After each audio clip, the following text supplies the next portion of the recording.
Hello YouTube family అందరికీ good morning. నేను మీ లక్ష్మీ శ్రీనివాస్. అందరూ ఎలా ఉన్నారు? బాగున్నారా?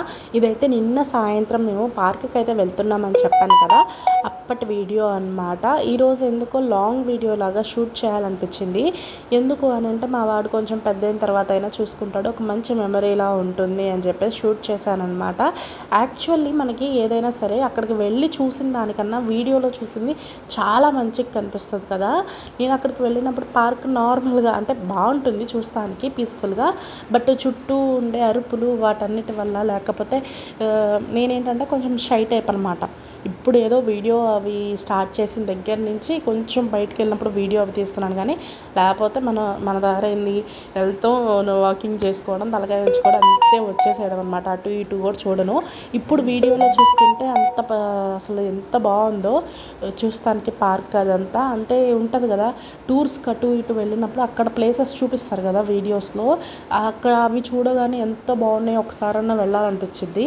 ఈ వీడియో చూసినా కానీ నాకు అలానే అనిపించింది అనమాట. అంత బాగుంది. క్లైమేట్ కూడా నిన్న బాగా సెట్ అయింది అనమాట. మా ఇంట్లో తర్వాత మేము ఎక్కువగా తిరిగే ప్లేస్ ఏదైనా ఉంది అని అంటే అది పార్కే అనమాట. దీనికి మీకు ఒక నిజం చెప్పానా, దీనికి వాకింగ్ చేసుకోవచ్చు, పెద్దవాళ్ళు ఎక్సర్సైజెస్ చేసుకోవచ్చు, చిన్నపిల్లలు ఆడుకోవచ్చు, అండ్ ప్రశాంతంగా కూర్చోడానికి కూడా రావచ్చు. నిజంగా 1 రూపీ కూడా వాళ్ళు తీసుకోరు. టికెట్ లేదు, ఏం లేదు. నచ్చినంతసేపు వెళ్ళడం, ఆడుకోవడం, వచ్చేసేయడం అనమాట. కాకపోతే టైమింగ్స్ ఉంటాయి. మార్నింగ్ ఏమో 6:30 నుంచి 8:30 వరకు, ఈవినింగ్ ఏమో 4:30 నుంచి 7:30 వరకు ఉంటుందన్నమాట. చలికాలం అయితే 6:30 వరకే ఉంటుంది ఈవినింగ్ టైము. అంటే బయట క్లైమేట్ని బట్టి అయితే మారుస్తూ ఉంటారు టైమింగ్స్ అనేవి. నేను ఇక్కడ వచ్చేసి సినిమాటిక్ స్టైల్లో ఒక 2-3 ఫొటోస్ అలా తీద్దాం అనుకున్నా, బట్ అంత సెట్ అవ్వట్లేదు అనమాట. అంతగా క్యాప్చర్ చేయడం యాడ్ వచ్చేది చెప్పండి, అది కూడా మామూలు ఫోనుల్లో. ఇంకా ఇలా అయితే షూట్ చేశారనమాట. చూడండి ఎంత బాగుందో. ఆ రోజు కొంచెం మబ్బు పట్టిందనమాట. ఆ రోజు వర్షం పడేలాగా. ఇంకా క్లైమేట్ కూడా బాగుంది. మా వాడు అల్లరైతే పిల్లలందరూ కూడా మంచిగా ఆడుకుంటున్నారనమాట. నిజంగా ఊరికి ఒక పార్క్ ఇలాంటిది ఉండాలండి.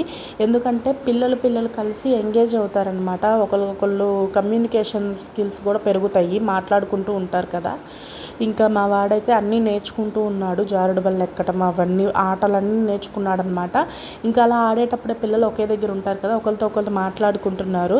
వాళ్ళ బుడ్డి మాటలు భలే ఉన్నాయి. అవన్నీ అసలు నార్మల్ వాయిస్ పెట్టేద్దాం అనుకున్నా, బట్ ఏంటంటే పార్క్ కదా, చుట్టూ చాలా సౌండ్స్ వస్తున్నాయి, మీకు అంతగా అర్థం కాకపోవచ్చు. అందుకని చెప్పేసి నేను నార్మల్గా మళ్ళీ చెప్తున్నాను అనమాట.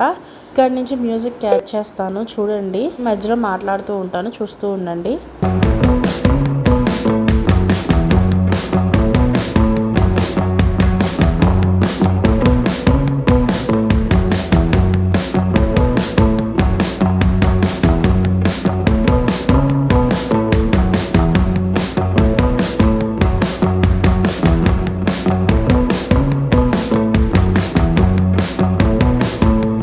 జారుడు బల్లది 2 సైడ్స్ ఉంటుంది. ఒక సైడ్ ఏమో స్ట్రైట్గా జారేది, ఒక సైడ్ ఏమో రింగ్లా తిరిగేది.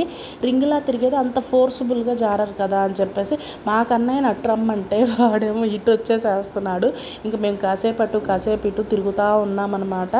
వాడు ఇంక నచ్చినట్లు ఆడుకుంటున్నారండి పిల్లలు మాత్రం. అసలు చూస్తాను చూడండి, పార్క్ ఎంత బాగుందో కదా.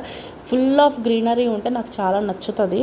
అండ్ నేను చాలాసార్లు అనుకున్నాను, ఇంట్లో చాలా మొక్కలు పెంచుకోవాలి, ఇంటి బయట అవి ఇవి చాలా రకాల మొక్కలు పెంచుకోవాలని నాకు ఎప్పుడు ఆశ. బట్ ఓన్ హౌస్లో అయితే కుదిరితే కానీ, ఇలా ట్రాన్స్ఫర్లో అవుతారు, రెంటెడ్ హౌస్లో అయితే కుదరదు కదా. ఏమో ఇన్ ఫ్యూచర్లో చూద్దాం.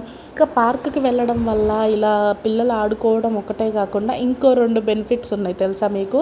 మనం ఏదైనా సరదాగా బయటికి వెళ్ళాలి అనుకుంటే షాపింగ్ మాల్స్కి వెళ్తాం, లేదా రెస్టారెంట్కి, సినిమాలకి, దేనికి వెళ్ళినా పర్సుకి అయితే చిల్లు పడడం ఖాయం కదా. అలా కాకుండా ఇలా పార్క్కి వచ్చామంటే, అంటే గ్రీనరీ నచ్చే వాళ్ళు ఎవరైనా సరే ఇలా పార్కులకి వాటికి వస్తే మనకి సరదాగా ఉంటుంది. అండ్ వాకింగ్ అందరూ చేస్తుంటే మనకి చేయాలనిపిస్తుంది. అలా చేయడం వల్ల మన ఒంట్లో ఉన్న ఫ్యాట్ తగ్గుతుంది, డబ్బులు మిగులుతాయి అన్నమాట. అందుకే మా బావకి ఖాళీ ఉన్నప్పుడల్లా నేను పార్క్కే తీసుకెళ్ళమని చెప్తా. అలా అని మేము బయటికి వెళ్ళకుండా ఉండం, ఏదైనా షాపింగ్ మాల్స్కి కూడా అప్పుడప్పుడు వెళ్తూ ఉంటాము. మా కన్నయ్యనైతే ఇంకా చాలురా ఇంటికి వెళ్దామని అంటే ఆహా వద్దు ఇంకాసేపు ఆడుకుంటా చీకటి పడే వరకు ఆడుతున్నాడు అనమాట అక్కడే. కానీ ఫిజికల్ ఎక్సర్సైజ్ మంచిగా అయ్యేది, పిల్లల హెల్త్కి చాలా మంచిదంట. అండ్ ఇంకొకటి ఏంటంటే కింద నేల ఉంటుంది కాబట్టి ఇప్పుడు రోజుల్లో అన్ని ఇంటి ఎదురు కూడా సిమెంట్ రోడ్లే అయిపోయినాయి కదా. ఇంకా మేము వెళ్ళేటప్పుడు వాడు ఆడుకున్నంతసేపు షూస్ అవి ఉంటాయి, ఇంటికి వచ్చే 10 నిమిషాల ముందు షూస్ అవన్నీ తీసేస్తాం. మట్టిలో వాడికి నచ్చినంతసేపు ఆడుకుంటాడు. అప్పుడు ఇమ్యూనిటీ పవర్ ఉంటుంది మట్టిలో ఆడడం వల్ల. మనం చిన్నప్పుడు మట్టిలోనే అటు ఇటు ఆడుకున్నాం కాబట్టి కొంచెం అన్నా తట్టుకోగలుగుతున్నాము. ఇప్పుడు పిల్లలు అసలు మట్టి అవన్నీ ఎండ ఎక్కడ తగులుతున్నాయి చెప్పండి. స్కూల్కి వెళ్ళిన దాకా ఇంట్లోనే ఉంచుతున్నాం, స్కూల్కి వెళ్ళిన దగ్గర నుంచి పగలంతా స్కూల్లోనే, నైట్ ఇంటికి వచ్చి నిద్రపోతున్నారు. ఇంకా ఫ్లవర్ మొక్కలు కూడా చాలా ఉన్నాయి అన్నమాట. అప్పుడప్పుడు అనిపిస్తుంది ఒక 4-5 పువ్వులన్నా అలా కోసుకుందామని చెప్పి, మళ్ళీ ఎవరన్నా ఏమన్నా అనుకుంటారేమో అని చెప్పి ఊరుకుంటాను. అండి ఇదైతే నిన్న పార్కులో సాయంత్రం ఇలా గడిచిపోయింది మాది. ఈ వీడియో మీకు నచ్చినట్లయితే ఒక చిన్న లైక్ ఇచ్చేసేయండి. ఇంతవరకు చూసినందుకు చాలా థ్యాంక్స్. మర్చిపోయాను, ప్లీజ్ మా ఛానల్ని సబ్స్క్రైబ్ చేసుకొని సపోర్ట్ చేయరు.